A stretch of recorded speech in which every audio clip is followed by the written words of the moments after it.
when you guys first came out, people thought you guys were from New York because you Yeah. were so immersed into the culture with all of the different elements, right? People didn't think Jersey as really being so close to New York that you would be Right. influenced on that kind of level. It wasn't until they saw the video that was like, that's not New York. That's Right. So Jersey. they saw New Jersey Transit, they saw Newark Police, and like I'm gonna tell you, but even when we did shows in New York, you know, early on in our career, Demerira's, Bowery, Poetry Lounge, all that stuff, we never said where we was from until we would finish the show. Because Jersey wasn't, you know, you just can't go over to New York talking about like, Jersey, what up? They like, what? Boo, boo. Jersey, boo. Like, what you guys you were talking treated a little bit like the step sibling in a way, Right, right? right. So I remember a lot of shows we would do, even like we just waiting to be called on stage. People would be looking at us like, they swear we was from Brooklyn because they see me and my man Polo Ice, and then we decked out, and then they like, okay. Tame and the Dreads. Yeah, Tame and Dreads. They did even Brooklyn, 90s, whatever. And we do the show, and we like, yo, all right, peace, we're going back to Jersey. After them shows, people be like, get the fuck out of here. Y'all are not from New Jersey. And I'm like, why not? They're like, because dudes from New Jersey don't rap like that. Like, don't. Yes, they do. But it's just that we looked a part of New York so much because of the uniforms we were wearing, you know, like, which was different. Like, Jersey has different pockets of a little bit of everything. But me and Tame was from a pocket culturally in New Jersey that was responsible for sticking clean in hip hop. Whether, you know, you got 45 King that came out here early from the Bronx and was working with artists from here. Whether it be Lati, Apache, Lakim, Treach, you know, to be from here is special because like nobody sound like each other. There's no accent, you know what I'm saying, that we all have that can differentiate where we from East Orange or Newark. It ain't like that here. And that's People why it's also confuse Jersey to just be like, oh, it's just one place. They don't think of it like, you know how like in New York, there's like different boroughs, people sound different. Like if you're closer to Philly, if you're closer to New York, it makes a difference. And this is what I say about the slang and about the accent. Like, no, it's not the same. So when you got New Jersey, even East Orange and Newark, not the same. Right. So, but what you got to realize is most of the artists that come from Newark is from one district, mostly, West District. So West District is all born in Beth Israel Hospital in Newark. Whether it be Lords of the Underground, whether it be Redman, we all born in that goddamn hospital. So it's just that majority of the MCs come from a concentrated area. So whether it's Latifah, like I said, the Outsiders, Outlaws, they from Montclair. You know, Montclair not like Newark. Montclair ain't like this. It's upper class, but it's still hood. But like everybody, even when you talk about outside of the West District, because it's not immediate Newark, and you coming from the airport, immediately you're in Newark, Penn Station, Newark, but it's outskirts. So when you talk about poor righteous teachers coming from Trenton ain't like where we all from. But because they was the hottest, they was the one group that came from Trenton that made it. Then you talk about Patterson, YZ, Tony D, and oh my God, King's Son. You know, when you talk about these guys, they from Patterson and from the Englewood and all them areas. They are like, so that's why you can't say, like you just said, everybody from one thing. Nope, because these places are not considered as hip hop per damn boy. Milkbone.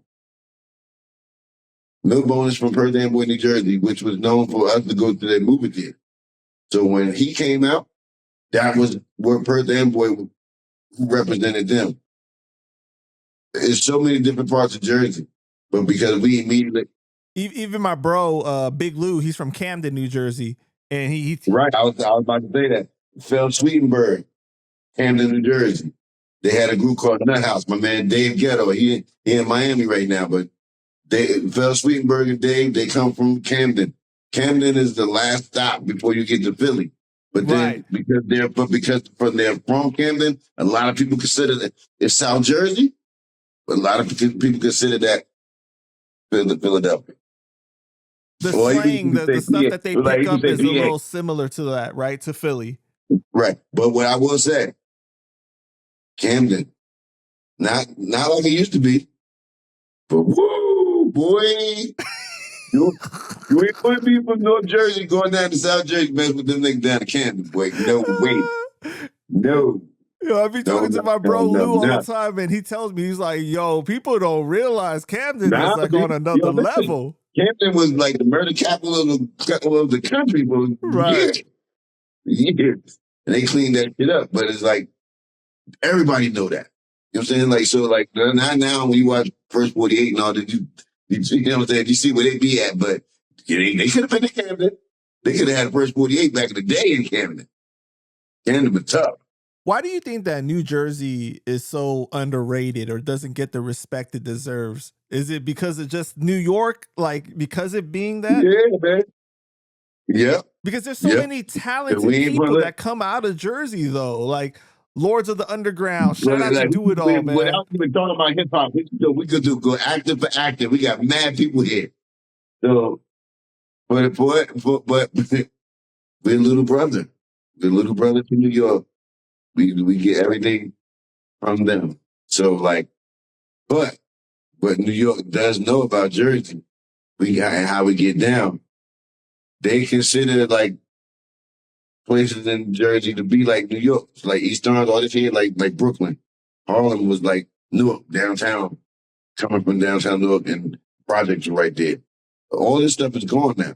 And it's, good housing and stuff like that now, but like, Jersey is always going to be second, but we fucking prove our points. A lot of our artists from here are very well known hits, platinum, gold artists. Like we roll it out with the best. But it's just that, like I said, we couldn't, not being from New York, you couldn't be in New York talking about we doing this in New York. Because New York's like, no. Like, see, look, trust me, bro. Naughty by Nature. When they made Uptown Anthem, that shit, what? We had the gold card in New York after that. Like, Treach could have walked, he could write still to this day. I used to see him. I used to see Treach Uptown when I used to get my bug. So I would see it like, look, one time I saw him a couple of times. I saw him one day. He came out of he was going in where I just came out of. And I waited for him to come out. I was like, what you doing right here? He's like, oh shit. And mind you, me, like all of us competition wise, I went to school with him. Like I said, we had so much respect. We friends to this day. Friends to this day. Treach was my compass. I always told him, I'm always going to be around you. I'm always going to be, even if behind you, I'm always going to be around you. Wait, how much? Is he older than you? 1 year. 1 year, okay. They're great. They was a grade ahead of me.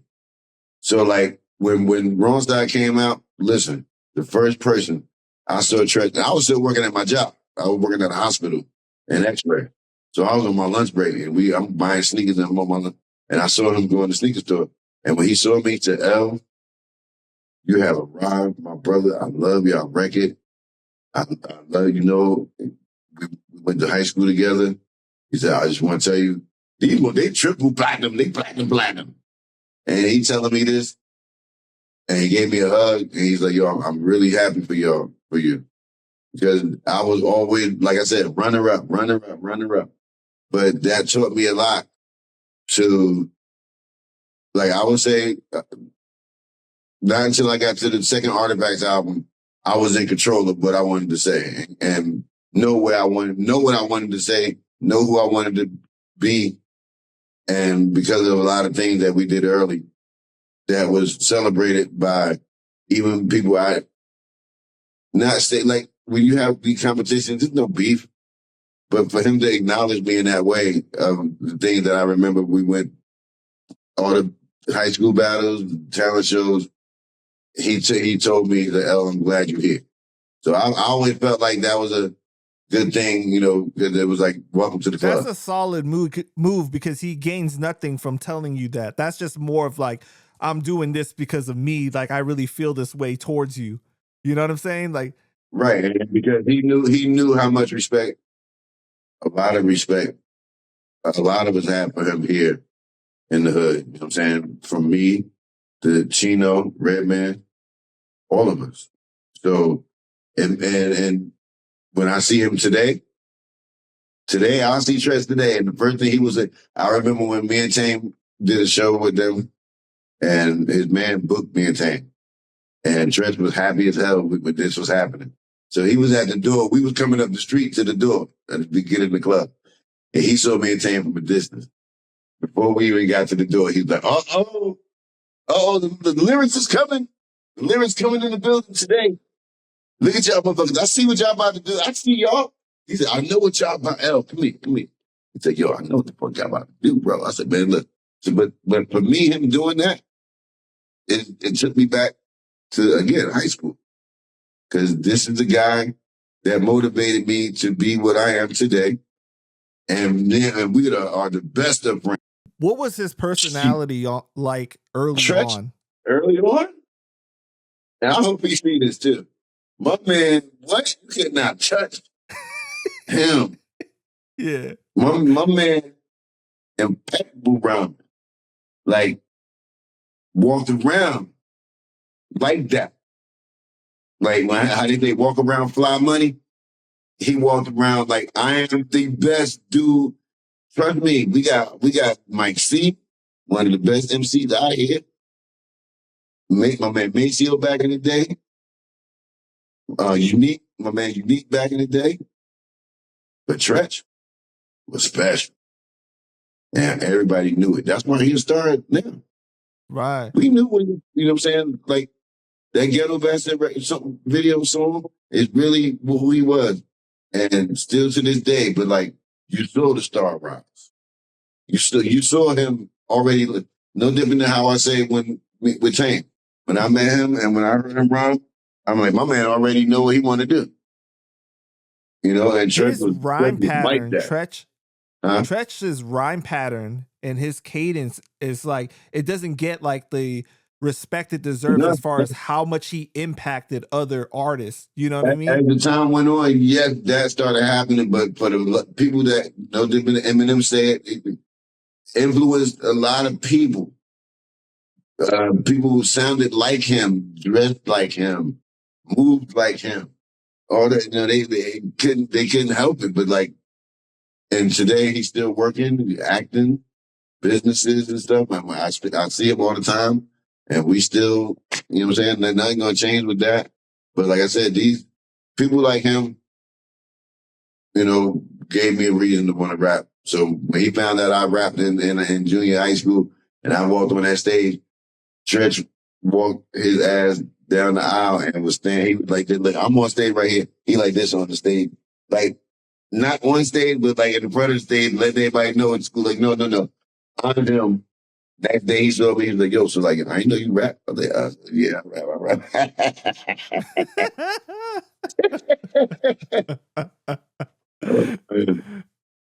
Man, shout out to Treach.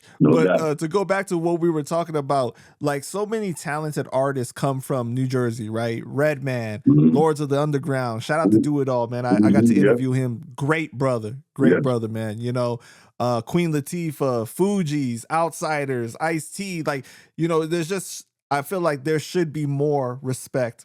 I know like people don't like Joe Budden now because of his podcasting, but when he was really rhyming, you know. Joe was doing his thing, even when he got with Florida House. He was doing his thing, and I know he got bars still, you know what I'm saying, but he's in a good place right now. I ain't mad at him. Yeah, for sure. It's funny though, now you see so many rappers doing what he's doing though. A lot of people talking, yeah.